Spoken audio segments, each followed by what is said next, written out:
اللہ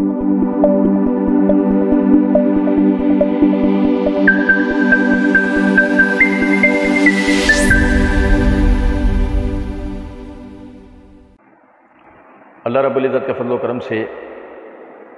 Mirza engineer کے بدنام زمانہ ریسرچ پیپر 5B واقعہ کربلا کا حقیقی پس منظر 72 صحیح الاسناد احادیث کی روشنی میں ان صحیح الاسناد احادیث کی حقیقت کیا تھی، یہ اللہ کے فضل و کرم سے ہم پڑھ رہے تھے۔ مرزا جی نے نمبر 66 کے عنوان سے لکھتے ہیں کہ صحیح بخاری کے حدیث میں کہ سیدنا ابو نعیم تابعی رحمہ اللہ بیان کرتے ہیں کہ سیدنا عبداللہ بن عمر رضی اللہ تعالیٰ عنہ سے کسی نے محرم بریکٹ میں لکھتا ہے احرام باندھے ہوئے شخص کے متعلق پوچھا جو مکی کو مار ڈالے بریکٹ میں تو اس کا کفارہ کیا ہے۔ بریکٹ میں یہ سوال سن کر سیدنا عبداللہ بن عمر رضی اللہ تعالیٰ عنہ نے فرمایا یہ عراق کے رہنے والے مکی کے بریکٹ میں مارنے کے حوالے سے کے متعلق پوچھتے ہیں، حالانکہ ان لوگوں نے رسول اللہ صلی اللہ علیہ وسلم کی بیٹی کے لخت جگر کو قتل کر ڈالا ہے، جبکہ رسول اللہ صلی اللہ علیہ وسلم فرمایا کرتے تھے یہ دونوں بریکٹ میں سیدنا حسن اور سیدنا حسین رضی اللہ عنہما دنیا میں میرے 2 پھول ہیں۔ جیسا کہ پچھلی ریکارڈنگ میں آپ بھائیوں کو یاد ہوگا میں نے توجہ دلائی تھی کہ مرزا جی نے نمبر 64 سے اب یہ تاثر دینا شروع کیا ہے کہ حسین رضی اللہ تعالیٰ عنہ ان کی شہادت جو ہے وہ پہلے سے حدیث میں بتا دیا گیا تھا کہ وہ عراق کے اندر فرات کے مقام پر ہوگی۔ ہم نے اس حدیث کی حقیقت کو پڑھا، وہ کہتے ہیں نا کہ اللہ تعالیٰ حق بات کو چھپنے نہیں دیتا، وہ سامنے آ جاتی ہے۔ اللہ تعالیٰ کے فضل و کرم سے ہم نے معرفت الصحابہ ویل بیت سیریز میں صحابہ کے باہمی اختلافات کی حقیقت کے عنوان کے تحت سیدنا حسین رضی اللہ تعالیٰ عنہ کی شہادت کے عوامل اور اس کا وقوع، یہ حادثہ کہاں ہوا، اس حوالے سے ہم نے پورا پڑھا تھا۔ اور پھر مسئلہ 157 میں مرزا جی کے مسئلہ 157 پارٹ 2 کے جواب میں مرزا جی نے جہاں پر یہ بات کہی تھی کہ ان پر کیا الہام ہوا ہے کہ وہ شیعان علی تھے یا وہ شیعان یزید تھے یا ابن زیاد تھے، وہاں پر اللہ تعالیٰ کے فضل و کرم سے ہم نے مرزا جی کو جوابات دیے جس کے 2 اپلوڈڈ کلپس ہیں کہ کیا سیدنا حسین رضی اللہ عنہ کے قاتلین عراقی نہ تھے، اور دوسرا کہ مرزا انجینئر کا قاتلین حسین کی حمایت کرنا اور ہمارا منہ توڑ جواب۔ اس عنوان سے ہم نے ثابت کیا تھا کہ سیدنا حسین رضی اللہ تعالیٰ عنہ کوفے میں موجودہ حکومت کے خلاف جو شورش برپا ہو رہی تھی اس کو فروکش کرنے کے لیے اپنے بڑے بھائی حسن رضی اللہ تعالیٰ عنہ کی سنت پہ عمل کرتے ہوئے آپ بمع اہل و عیال کوفہ گئے۔ آپ کا مقصد یہ تھا کہ ان سے بیعت لوں گا اور بیعت لینے کے بعد یزید کے ہاتھ پر تفویض کر دوں۔ اس کے ہم نے اللہ تعالیٰ کے فضل و کرم سے مکمل دلائل جو ہے وہاں بیان کیے ہیں، لیکن چونکہ یہ قاتلین پہلے کا تجربہ کر چکے تھے کہ حسن رضی اللہ تعالیٰ عنہ نے یعنی ان لوگوں نے حسن رضی اللہ تعالیٰ عنہ کی بیعت لی اور انہیں لگا کہ یوں وہی اختلاف و انتشار رہے گا جو علی رضی اللہ تعالیٰ عنہ اور معاویہ رضی اللہ تعالیٰ عنہ کے درمیان تھا، لیکن حسن رضی اللہ تعالیٰ عنہ نے انتہائی ذہانت اور انتہائی حکمت کا مظاہرہ کرتے ہوئے معاویہ رضی اللہ تعالیٰ عنہ کے ہاتھ پر بیعت تفویض کی۔ نتیجہ یہ نکلا کہ ان سب کو چاروں ناچار معاویہ رضی اللہ تعالیٰ عنہ کی بیعت کرنی پڑی، اور یوں جو شورش کا ایک فتنہ اٹھا ہوا تھا وہ دب گیا اور مسلمان عامل جماعت کی شکل میں آ گئے۔ یہ ہم نے ساری تفصیلات پڑھی تھی، سرسری بس صرف ایک تعارف دے رہا ہوں۔ بالکل اسی طریقے سے اب حسین رضی اللہ تعالیٰ عنہ بھی چاہتے تھے کہ وہ اہل کوفہ سے بیعت لے کر یزید کے ہاتھ پر تفویض کر دیں اور ہر قسم کے فتنے کو ختم کر دیں۔ آپ اس سلسلے میں جب وہاں پہنچے تو ان لوگوں نے آپ کو پہلے آپ کے چچا زاد بھائی مسلم بن عقیل اور مسلم بن عقیل کے بعد آپ کو ان لوگوں نے شہید کر دیا، اور نتیجہ یہ نکلا کہ اس کا الزام جو ہے وہ یزید کے کھاتے میں گیا۔ تھوڑی دیر کے لیے ہم تصور کر لیتے ہیں کہ بات ایسے نہیں ہے، بلکہ بات ویسے ہے جیسے کہ روافض، نیم روافض اور ہمارے غافل جو لوگ ہیں وہ جو بیان کرتے ہیں کہ جی یزید کے حکم پر جبرن بیعت کے لیے عبید اللہ بن زیاد کوفی گیا، اور عبید اللہ بن زیاد نے مسلم بن عقیل رضی اللہ تعالیٰ عنہ کو وہاں شہید کروا دیا، اور حسین رضی اللہ تعالیٰ عنہ کے پہنچنے کے بعد انہیں اور ان کے اہل خانہ کو جبری بیعت کے لیے کہا۔ حسین رضی اللہ تعالیٰ عنہ نے انکار کیا، جس کے نتیجے میں عبید اللہ بن زیاد نے حسین رضی اللہ تعالیٰ عنہ بم خاندان کو سب کے سب کو شہید کر دیا۔ ہم اس بات کو بھی تسلیم کر لیتے ہیں، لیکن مسئلہ یہ ہے کہ ایک ہے زبانی کلامی باتیں اور ایک ہیں دلائل، ان دو کے اندر فرق ہوتا ہے۔ مرزا جی مسئلہ نمبر 157 پارٹ 1 کے اندر کئی مقامات پر انہوں نے یہ بات کی ہے، دلائل کے میدان میں جذبات کی کوئی اہمیت نہیں ہوتی، چیزیں ڈسکس ہوتی ہیں، دلائل پر بحث ہوتی ہے۔ اب آپ سمجھیں کہ یعنی یزید، اور ہم تصور کر لیتے ہیں کسی یزیدی فوج کا کہ وہ اگر مثال کے طور پر حسین رضی اللہ تعالیٰ عنہ اور ان کے اہل خانہ پہ حملہ آور ہوئے تو وہ شامی تھے بھائی میرے، اور یہی وجہ ہے کہ ہمارے ہاں لنڈے کے ذاکرین اور چائنا کے وائزین وہ جب بات کر رہے ہوتے ہیں واقعہ کربلا کے اوپر، تو آپ دیکھیں وہ شامی فوج کا ذکر کر رہے ہوتے ہیں، شامی یزیدی فوج کا ذکر کر رہے ہوتے ہیں۔ مرزا جی نے نمبر 66 کے عنوان سے صحیح بخاری کی جو حدیث ذکر کی کہ سیدنا ابو نعیم تابعی رحمہ اللہ بیان کرتے ہیں کہ سیدنا عبداللہ بن عمر رضی اللہ عنہ سے کسی نے محرم احرام باندھے ہوئے شخص کے متعلق پوچھا کہ وہ اگر مکھی کو مار ڈالے تو اس کا کفارہ کیا ہے، تو حسین عبداللہ بن عمر رضی اللہ عنہ کہنے لگے یہ عراق کے رہنے والے مکھی کے متعلق مسئلہ پوچھتے ہیں، حالانکہ ان لوگوں نے رسول اللہ صلی اللہ علیہ وسلم کی بیٹی کے صاحبزادے کو لخت جگر کو قتل کر ڈالا، جبکہ رسول اللہ صلی اللہ علیہ وسلم فرمایا کرتے تھے کہ یہ دونوں یعنی حسن و حسین رضی اللہ تعالیٰ عنہما دنیا میں میرے پھول ہیں۔ صحیح بخاری کی اس حدیث سے پتہ لگا کہ سیدنا حسن و حسین رضی اللہ تعالیٰ عنہما کو شہید کرنے والے عراقی تھے، شامی نہیں تھے۔ اب سمجھیں ذرا اس بات کو، اب ظاہر ہے کہ یہ ایک کام تو مرزا جی سے ہو گیا ہے۔ مرزا جی صحیح بخاری کی اس حدیث سے اصل قاتلین حسین یعنی مرزا جی کے آباء و اجداد کی طرف تو وہ لے گئے ہیں مرزا جی، لیکن چاہیے وہ آدمی کہ جو سلیم الفطرت اور صحیح العقل تحقیق کرنا نہ ہو، مرزا جی کا اندھا بہرا لنگڑا لولا مقلد ہوگا، اسے تو کچھ بھی نہیں پلے پڑنا، آپ سمجھیں۔ اچھا پھر مرزا جی آگے کہتے ہیں کہ مسند احمد کی حدیث میں کہ سیدنا شہر بن حوشب تابعی رحمہ اللہ فرماتے ہیں کہ میں نے رسول اللہ صلی اللہ علیہ وسلم کی زوجہ ام المومنین سیدہ ام سلمہ رضی اللہ عنہا کو فرماتے ہوئے سنا کہ جب سیدنا حسین بن علی رضی اللہ عنہ کی شہادت کی خبر آئی تو سیدہ ام سلمہ رضی اللہ عنہا نے اہل عراق پر لعنت کی اور کہا انہوں نے ان بریکٹ میں سیدنا حسین رضی اللہ عنہ کو مار ڈالا۔ مرزا جی کا ترجمہ، اللہ تعالیٰ ان بریکٹ میں عراقیوں کو غارت کرے، پہلے انہوں نے دھوکہ دیا اور پھر ذلیل کیا۔ یہ ذلیل کیا ترجمہ بھی کس کا ہے؟ یہ بھی مرزا جی کا ہے۔ ہم مرزا جی پر یہ ترجمہ کرنے کے نتیجے میں لعنت بھیجتے ہیں کہ حسین رضی اللہ عنہ کو کوئی شخص ذلیل کہے، نعوذ باللہ، ہم اس ضلالت کے اوپر لعنت بھیجتے ہیں۔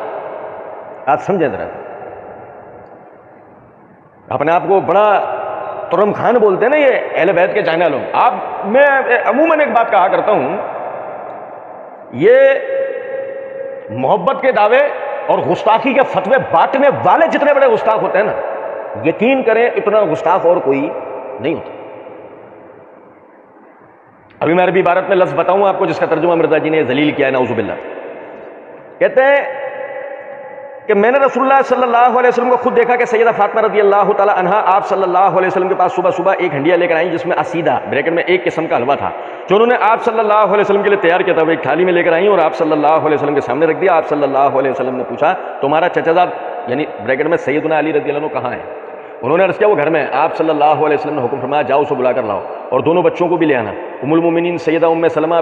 رضی اللہ تعالیٰ عنہ بیان فرماتے ہیں کہ وہ بریکٹ میں سیدہ فاطمہ رضی اللہ عنہا ان دونوں بریکٹ میں سیدنا حسن اور سیدنا حسین رضی اللہ عنہما کو ایک ایک ہاتھ سے تھامے ہوئے لے کر آئیں، اور پیچھے سیدنا علی بن ابی طالب رضی اللہ عنہ تشریف لا رہے تھے۔ جب سب رسول اللہ صلی اللہ علیہ وسلم پاس آ گئے تو آپ صلی اللہ علیہ وسلم نے ان دونوں کو گود میں اٹھایا، سیدنا علی رضی اللہ تعالیٰ عنہ آپ صلی اللہ علیہ وسلم کی دائیں جانب اور سیدہ فاطمہ رضی اللہ عنہا بائیں طرف تشریف فرما ہوئیں۔ سیدہ ام سلمہ رضی اللہ عنہا بیان فرماتی ہیں کہ رسول اللہ صلی اللہ علیہ وسلم نے میرے نیچے سے خیبری چادر کھینچ نکالی جسے ہم بطور بستر استعمال کرتے تھے، وہ چادر آپ صلی اللہ علیہ وسلم نے ان سب پر اڑا دی اور بائیں دست مبارک سے چادر کے دونوں کنارے پکڑے رکھے اور دائیں ہاتھ کو رب عز و جل کی جانب پھیرا اور دعا فرمائی، اے اللہ تعالیٰ یہ میرے اہل بیت ہیں، ان سے ناپاکی دور فرما دے اور انہیں خوب پاک فرما دے۔ آپ صلی اللہ علیہ وسلم نے 3 مرتبہ انہی الفاظ میں دعا فرمائی۔ سیدہ ام سلمہ رضی اللہ عنہا نے عرض کیا کہ اے اللہ تعالیٰ کے رسول صلی اللہ علیہ وسلم، کیا میں آپ صلی اللہ علیہ وسلم کے اہل بیت میں سے نہیں ہوں؟ آپ صلی اللہ علیہ وسلم نے فرمایا کیوں نہیں، تم بھی چادر میں آ جاؤ۔ سیدہ ام سلمہ بیان فرماتی ہیں میں بھی چادر میں داخل ہو گئی، لیکن آپ صلی اللہ علیہ وسلم اپنے چچا زاد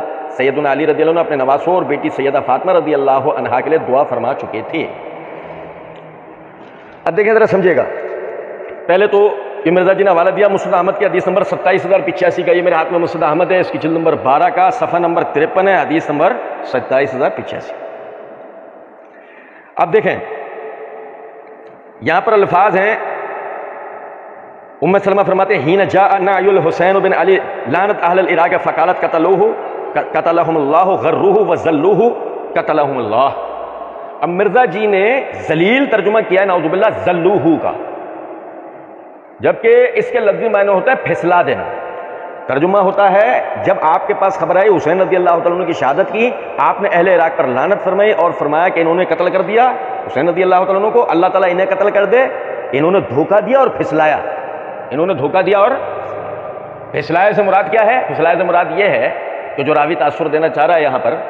کہ یزید کے مد مقابل اکسایا اور وہاں بلا کر، سمجھے ہیں کچھ بات کو یا نہیں؟ ہم تو بظاہر ہمارا تو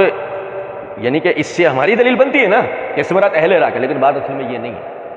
یہ روایت اس سند کے ساتھ ہے، حدثنا ابو النضر ہاشم بن القاسم حدثنا عبد الحمید یعنی ابن بہرام قال حدثنی شہر بن حوشب قال سمعت ام سلمہ، یہ سند ہے۔ اور ذرا دیکھیے گا، میں تفصیل میں جائے بغیر یہ آپ کے سامنے بات رکھ رہا ہوں۔ یہ میرے ہاتھ میں الکامل فی ضعفاء الرجال امام ابن عدی کی، اس کی جلد نمبر 5 کا صفحہ نمبر 63 اور 64 کے اوپر امام ابن عدی نے ایک خلاصہ شہر بن حوشب پر بات کی ہے۔ وہ کہتے ہیں ولی شہر بن حوشب ھذا غیر ما ذکرت من الحدیث ویروی عنہ عبد الحمید بن بہرام احادیث غیرها وعامۃ ما یرویہ ہوا وغیرہ من الحدیث فیہ من الانکار ما فیہ والشہر ھذا لیس بالقوی فی الحدیث وهو ممن لا یحتج بحدیث ولا یتدین بہ۔ وہ کہتے ہیں کہ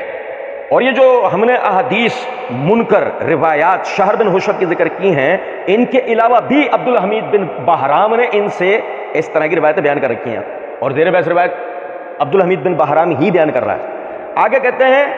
کہ عام طور پر ان کی بیان کردہ جو روایات ہیں ان پر منکر ہونے کا محدثین نے حکم لگایا ہے، اور یہ شہر یعنی شہر بن حوشب یہ حدیث میں قوی نہیں ہے، وہ اس لائق نہیں ہے کہ اس کے حدیث سے دلیل پکڑی جائے اور نہ اس میں مشغول ہوا جائے۔ یہ خلاصہ میں نے شہر بن حوشب کے والد بھائیوں کے سامنے بیان کیا، جس سے میرا بتانے کا مقصد صرف یہ تھا کہ شہر بن حوشب کی روایت کو جتنے تم تراک کے ساتھ مرزا جی نے نقل کر کے اور اس کو صحیح قرار دیا ہے نا، وہ روایت صحیح نہیں ہے، اور اگر بالفرض صحیح مانی جائے تو ام سلمہ اہل عراق پر لعنت کر رہی ہیں اور ساتھ یہ کہہ رہی ہیں کہ انہوں نے بلایا، دھوکہ دیا اور نہیں سمجھے۔ تو مرزا جی ہمیں سمجھائیں گے اس میں یزید اور شامی فوج کا کیا معاملہ؟ نہیں سمجھے؟ حالانکہ انہیں یزید یا شامی فوج پر لعنت کرنی چاہیے تھی نا، ایک بات ہے اگر کوئی شامی فوج تھی تو۔ چلیں پھر اس کے بعد مرزا جی نمبر 67 کے عنوان کے تحت لکھتے ہیں کہ صحیح بخاری کی حدیث میں ہے کہ سیدنا انس بن مالک رضی اللہ تعالیٰ عنہ بیان فرماتے ہیں کہ سیدنا حسین بن علی علیہ السلام، پھر بریکٹ میں لکھتے ہیں نوٹ، سیدنا حسین رضی اللہ تعالیٰ عنہ کے نام کے ساتھ علیہ السلام خود امام بخاری رحمہ اللہ نے لکھا ہے، ٹھیک ہے۔ آگے کہتے ہیں کا سر مبارک ایک تھال میں رکھ کر بریکٹ میں کوفے میں یزید بن معاویہ کے عراقی گورنر عبید اللہ بن زیاد کے پاس لایا گیا، تو وہ اسے بریکٹ میں چھڑی سے ہلکی ضرب لگانے لگا اور ان کے حسن کے متعلق بریکٹ میں غصہ خانہ انداز میں کچھ کہا، بریکٹ میں نعوذ باللہ من ذالک، اس موقع پر سیدنا انس بن مالک رضی اللہ تعالیٰ عنہ نے فرمایا، یہ بریکٹ میں سیدنا حسین رضی اللہ تعالیٰ عنہ رسول اللہ صلی اللہ علیہ وسلم سے بریکٹ میں شکل و صورت میں بہت مشابہت رکھتے تھے، اور اس وقت ان کے بال وسمہ بریکٹ میں بوٹی کے کالے رنگ سے رنگے ہوئے تھے۔ اچھا دیکھیں، آپ کہہ رہے ہوں گے کہ یار اتنی خطرناک بات ہے اور آپ کے چہرے پہ مسکراہٹ ہے۔ مسکراہٹ وہ اس بات پر نہیں ہے، مسکراہٹ اس دھاندلی، اس تحریف، اس دھوکے بازی پر ہے جب مرزا نے اس روایت میں کیا، ابھی میں آپ بھائیوں کے سامنے رکھوں۔ اچھا اب دیکھیں یہ مرزا جی نے پھینکا اپنا اظہار بند اور دکھایا کیا؟ سانپ۔ اب اسی روایت کو نیچے صفحے میں جا کے نوٹ کا ایک عنوان قائم کیا، اور اس نوٹ کے عنوان میں 3 نمبر کے تحت لکھا ترجمہ صحیح حدیث۔ جب سیدنا حسین رضی اللہ تعالیٰ عنہ کو شہید کیا گیا تو آپ رضی اللہ تعالیٰ عنہ کا سر مبارک بریکٹ میں یزید بن معاویہ کے چہیتے گورنر عبید اللہ بن زیاد عراقی بریکٹ میں کوفی نجدی کے سامنے لا کر رکھا گیا، تو وہ بریکٹ میں بدبخت آپ رضی اللہ تعالیٰ عنہ کے سر مبارک کو ہاتھ کی چھڑی سے کریدنے لگا۔ یہ دیکھ کر سیدنا انس بن مالک رضی اللہ تعالیٰ عنہ نے بریکٹ میں اس خبیث کو تنبیہ کرتے ہوئے فرمایا، اللہ جل جلالہ کی قسم بریکٹ میں سیدنا حسین رضی اللہ تعالیٰ عنہ بریکٹ میں اپنی شکل و صورت کے اعتبار سے رسول اللہ صلی اللہ علیہ وسلم کے سب سے زیادہ مشابہ تھے۔ اگر توجہ کریں، مرزا جی نے اوپر جو حدیث نقل کی اور جو خود ہی نے ترجمہ کیا اس کا حوالہ دیا صحیح بخاری حدیث نمبر 3748۔ اب مرزا جی نے جب نیچے حدیث یہی والی درج کی تو حوالہ دیا صحیح بخاری حدیث نمبر 3748۔ اوپر حدیث یہی والی درج کیا، حوالہ کیا دیا؟ 3748 3748 3748، اور نیچے 3748 3748 3748۔ اس کا مطلب یہ ایک ہی حدیث ہے نا، ایک ہی جگہ، ایک ہی باب، ایک ہی صفحے کی حدیث ہے نا۔ لیکن یہ کیا ہوا ہے ذرا دیکھیے گا، مرزا جی اوپر جب اس کو نقل کرتے ہیں تو اس طرح نقل کرتے ہیں کہ سیدنا انس بن مالک بیان فرماتے ہیں کہ سیدنا حسین بن علی علیہ السلام، پھر وہ بریکٹ نوٹ بورڈ کے عنوان کے بعد کہتے ہیں، کہا سر مبارک تھال میں رکھ کے کوفے میں یزید بن معاویہ کے عراقی گورنر، یہاں بریکٹ یہ تھا، جبکہ مرزا جی نیچے بریکٹ یہ قائم کرتے ہیں یزید بن معاویہ کے چہیتے گورنر۔ اب آپ کے ذہن میں خیال، اچھا آپ کے ذہن میں خیال آگا، اچھا اس میں کیا تھا ایسا، ذہن میں خیال آگا؟ دیکھیں سمجھے، اوپر مرزا جی نے جو بریکٹ قائم کیا وہ بھی حدیث میں نہیں ہے، نیچے جو بریکٹ قائم کیا وہ بھی حدیث میں نہیں ہے، وہ تبھی ہم پڑھیں گے۔ لیکن مسئلہ یہ ہے کہ ایک دم سے اوپر یہ تاثر دے کے نیچے ذرا آنا مشکل ہوتا۔ پہلے اوپر وہ جو تاثر دیا نا سیدنا حسین رضی اللہ تعالیٰ عنہ کے سر کی بے حرمتی کا، وہ ایک دفعہ پڑھنے والے قاری کے دماغ میں راسخ ہو، جس سے عبید اللہ بن زیاد کے لیے نفرت آئے، پھر نیچے آ کر اس کو کس کا چہیتا بنانا ہے؟ یزید بن معاویہ کا، جس کا مطلب یہ ہے کہ اب یہ الزام کہاں لے جانا ہے؟ کچھ سمجھے ہے بات کو یا نہیں؟ اچھا پھر آگے دیکھیں، اس کے بعد یعنی کہ مرزا جی کہتے ہیں کہ اوپر والی حدیث میں ترجمہ عبید اللہ بن زیاد کے پاس لایا گیا، نیچے لکھتے ہیں عبید اللہ بن زیاد عراقی بریکٹ میں کوفی نجدی، اوپر سے نیچے تک عبید اللہ بن زیاد کیا ہو چکا ہے؟ کوفی نجدی۔ سمجھے ہیں؟ پھر دیکھیں کہ مرزا جی اوپر کہتے ہیں ترجمے میں کہ لایا گیا تو وہ سے بریکٹ میں چھڑی سے، یہ چھڑی کہاں ہے؟ بریکٹ کے اندر ہے۔ یہ چھڑی کہاں ہے؟ یاد رکھیں یہ چھڑی بریکٹ کے اندر ہے، اور اب نیچے آیا ہے نا جب معاملہ تو بریکٹ ختم ہو چکا ہے۔ اب وہ سیدھا سیدھا ترجمے میں آ رہی ہے کہ سر مبارک کو ہاتھ کی چھڑی سے کریدنے لگا۔ سمجھے کچھ بات کو؟ اوپر وہ چھڑی کدھر تھی؟ بریکٹ میں، جس سے ایک تمیز رکھنے والے آدمی کو تاثر جائے۔ یہ روایت میں لفظ نہیں ہے، ترجمے میں مفہوماً ڈالا گیا ہے۔ نیچے آتے آتے اب وہ مفہوم باقاعدہ ترجمے میں بدل چکا ہے۔ اب آپ سمجھے گا میں مسکرا کیوں رہا تھا؟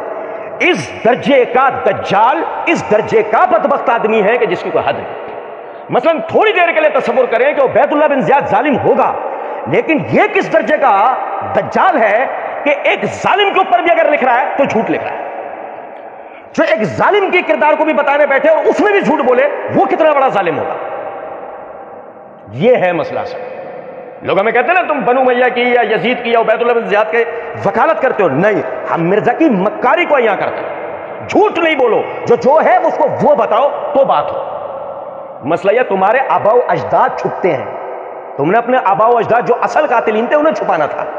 کتنی بڑی دھاندلی اس آدمی نے کی ہے۔ اور پھر اس کے بعد دیکھیں، یعنی کہ اوپر یہ الفاظ ہیں کہ